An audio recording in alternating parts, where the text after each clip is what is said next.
भागवत पुराण हिंदू धर्म के सबसे महत्वपूर्ण ग्रंथों में से एक। ये सिर्फ एक महाकाव्य नहीं है, ये एक ऐसा संगम है जहां ब्रह्मांड की विशाल कहानियां ईश्वर के लिए एक बहुत ही गहरे पर्सनल प्रेम से मिलती हैं। तो चलिए समझते हैं कि ये प्राचीन ग्रंथ आज भी लोगों के दिलों को कैसे छूता है। देखिए, इस ग्रंथ को कोई आम किताब नहीं माना जाता, बल्कि इसे तो वैदिक ज्ञान के विशाल पेड़ का पका हुआ फल कहा गया है। सोचिए कितनी खूबसूरत बात है ये। इसका मतलब ये हुआ कि ये ज्ञान का सबसे मीठा, सबसे आसान रूप है जिसे कोई भी सीधा सीधा चख सकता है। और ये फल कितना बड़ा है, इसमें है लगभग 18,000 श्लोक। मतलब ये कोई छोटी मोटी बात नहीं है, ये तो ज्ञान का एक पूरा महासागर है जो एक महाकाव्य के रूप में हमारे सामने है। तो चलिए इस महासागर में एक डुबकी लगाते हैं।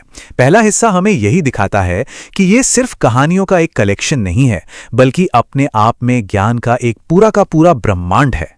तो सबसे पहले आखिर भागवत पुराण का मकसद क्या है? इसका एक ही मकसद है, भक्ति। यानी ईश्वर के साथ एक गहरा, एक प्यार भरा रिश्ता। और इस भक्ति के सेंटर में है कृष्ण। और इतने बड़े ज्ञान को बड़े ही व्यवस्थित तरीके से बांटा गया है। इसमें 12 स्कंध हैं जिन्हें हम खंड कह सकते हैं, 335 अध्याय और करीब 18,000 श्लोक। ये इसकी गहराई और इसकी कमाल की बनावट को दिखाता है। और ये सिर्फ धर्म की बात नहीं करता, इसमें तो ब्रह्मांड कैसे बना, वहां से लेकर राजाओं की पीढ़ियों तक, भूगोल से लेकर संगीत और नाच गाने तक सब कुछ शामिल है। सच कहें तो ये प्राचीन ज्ञान का एक एनसाइक्लोपीडिया है। चलिए अब इसके सबसे मशहूर और सबसे असरदार हिस्से की तरफ बढ़ते हैं, कृष्ण की कहानी। इन सभी 12 स्कंधों में से जो 10वां स्कंध है उसे इसका दिल माना जाता है। ये सबसे ज्यादा पढ़ा और पसंद किया जाता है क्योंकि ये पूरी तरह से कृष्ण के जीवन पर ही है, उनकी नटखट बाल लीलाओं से लेकर उनके अद्भुत चमत्कारों तक। इसी स्कंद में हमें कृष्ण की वो सबसे यादगार लीलाएं मिलती हैं जो उनके दिव्य स्वभाव को दिखाती हैं।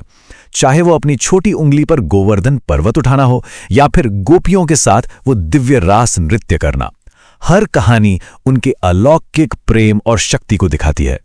अब आते हैं इस ग्रंथ की सबसे बड़ी, सबसे गहरी बात पर, जो कृष्ण की स्थिति को, उनके स्टेटस को सबसे ऊंचे स्तर पर ले जाती है।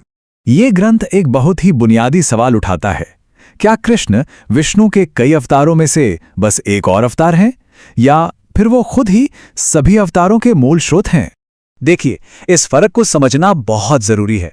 अवतार का मतलब होता है किसी खास काम के लिए धरती पर आना, लेकिन भगवान का मतलब है वो परम शक्ति जो सभी अवतारों का स्रोत है, जहां से सब कुछ शुरू होता है।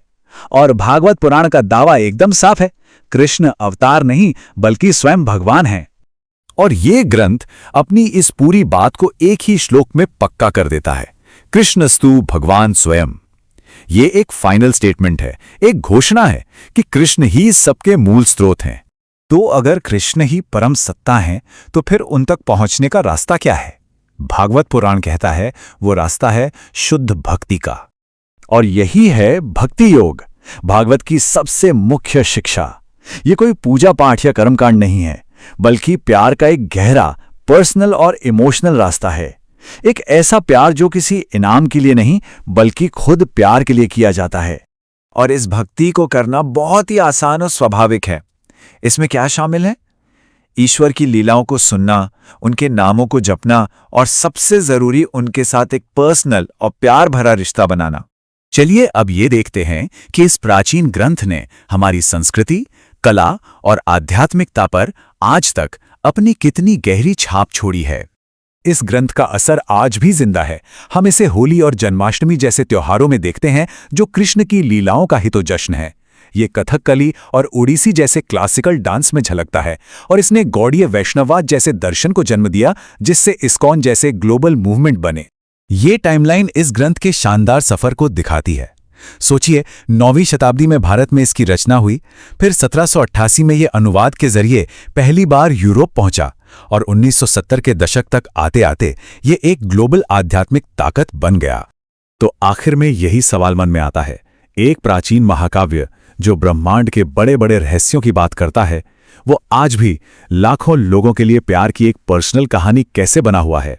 शायद इसका जवाब इस ग्रंथ के यूनिवर्सल मैसेज में ही छिपा है कि सबसे बड़ी सच्चाई दरअसल प्रेम ही है।